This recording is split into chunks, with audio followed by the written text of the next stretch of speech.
Dear students, good morning.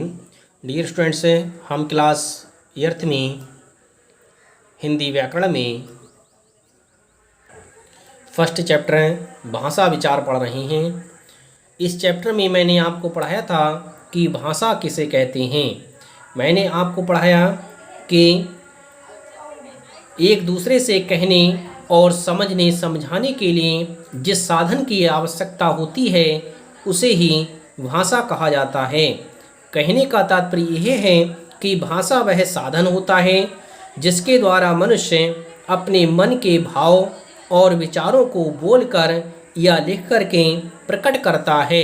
इस तरह से भाषा के माध्यम से ही व्यक्ति अपने विचारों के लिए दूसरों को अच्छी तरह से समझाता है और दूसरों के विचारों को अच्छी तरह से समझता है।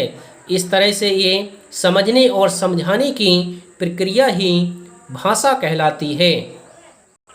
मैंने आपको भाषा के भेद के विषय में पढ़ाया था कि भाषा के दो भेद होते हैं। नंबर 1 मौखिक भाषा, नंबर 2 लिखित भाषा। जब हम अपनी बात को बोलकर प्रकट करते हैं, बोल करके समझाते हैं तो वह मौखिक भाषा कहलाती है, और जब हम अपनी बात को लिखित रूप में समझाते हैं, लिख करके बताते हैं तो उसे लिखित भाषा कहते हैं। मैंने आपको पढ़ाया कि मातृभाषा किसे कहते हैं। मातृभाषा वह भाषा होती है जो माता के द्वारा बोली गई हो, अर्थात जो माता के द्वारा हम सीखते हैं वही भाषा मातृभाषा कहलाती है। मैंने आपको राष्ट्रभाषा के विषय में पढ़ाया कि राष्ट्रभाषा किसे कहते हैं। राष्ट्र की भाषा वह भाषा जिसका प्रयोग एक देश के अधिकांश निवासियों द्वारा किया जाता है उसे हम राष्ट्रभाषा कहते हैं।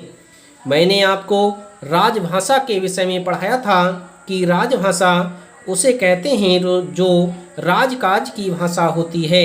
वह भाषा जिसका प्रयोग देश के कार्यालयों में कामकाज के लिए किया जाता है राजभाषा कहलाती है।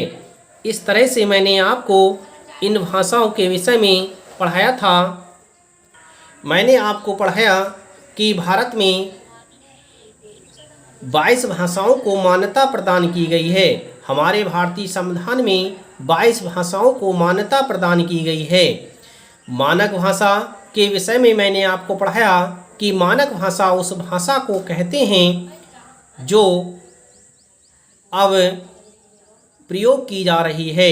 जब भाषा विकास प्रक्रिया से गुजरती है तब उसकी एक रूपता को बनाए रखना बहुत ही कठिन होता है।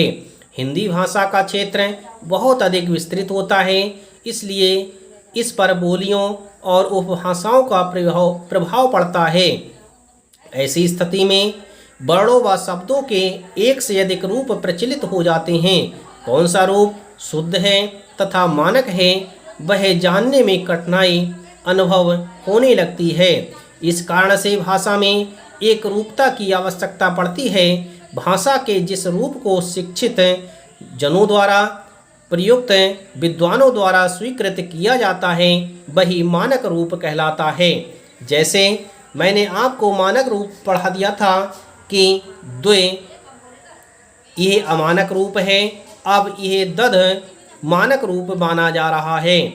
आ अब अमानक है, आ मानक रूप माना जा रहा है।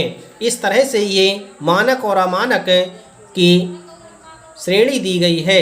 अब मैं आपको पढ़ाऊंगा कि हिंदी भाषा में विशेषताएं व उपलब्धियां कौन सी हैं। भारत में सर्वाधिक पत्र पत्रिकाएं व पाठक हिंदी भाषा के हैं। सबसे अधिक पत्र पत्रिकाएं और उनको पढ़ने वाले हिंदी भाषा में ही पाए जाते हैं। आजकल टीवी चैनलों पर विज्ञापन, समाचार और अन्य कार्यक्रम भी हिंदी भाषा में सबसे अधिक प्रसारित होते हैं। इस तरह से हिंदी भाषा का सबसे अधिक टीवी चैनलों के विज्ञापन और समाचार पत्रों में भी प्रयोग किया जा रहा है। संपूर्ण विश्व में हिंदी भाषा में सबसे अधिक फिल्में बनाई जाती हैं। हिंदी का शब्द भंडार 1 करोड़ से भी अधिक है। इस तरह से हमारे विश्व में भी हिंदी भाषा में सबसे अधिक फिल्में बनाई जा रही हैं और हिंदी का शब्द भंडार भी बहुत अधिक विस्तृत है। हिमाचल प्रदेश, उत्तर प्रदेश, उत्तराखंड, हरियाणा, दिल्ली, मध्य प्रदेश, छत्तीसगढ़, बिहार, झारखंड ये मुख्य हिंदी भाषा प्रदेश हैं। इनमें हिंदी भाषा अधिक बोली जाती है। इस तरह से हिंदी भाषी इन प्रदेशों के लिए हमने पढ़ा। अब हम पढ़ेंगे हिंदी पूर्णतः वैज्ञानिक भाषा है। इसके उच्चारण व लेखन में एक रूपता पाई जाती है। हिंदी भाषा वैज्ञानिक भाषा मानी जाती है। इसके उच्चारण में, लेखन में एक रूपता पाई जाती है। जैसा हम उच्चारण करते हैं वैसा ही उसे हम लिखते हैं। इस तरह से उच्चारण और लेखन में एक रूप पाया जाता है। लिपियों, चिन्हों के नाम व ध्वनियों में कोई अंतर नहीं होता। जैसे रोमन में अक्षर बी की ध्वनि वा है, परंतु हिंदी में अक्षर आ की ध्वनि आ ही है। इस तरह से लिपि और चिन्हों के नाम व ध्वनियों में कोई भी अंतर नहीं होता। जैसी ध्वनि बोली जाती है वो वैसी ही लिखी जाती है। यह Mauritius, Fiji, Trinidad, Tobago, Tobago, Suriname, Malaysia, America, दक्षिण Africa, Yemen, Uganda, Nepal, New Zealand, Germany आदि में भी बोली जाती है। इस तरह से मैंने आपको पढ़ाया हिंदी भाषा की कौन कौन सी विशेषताएं होती हैं।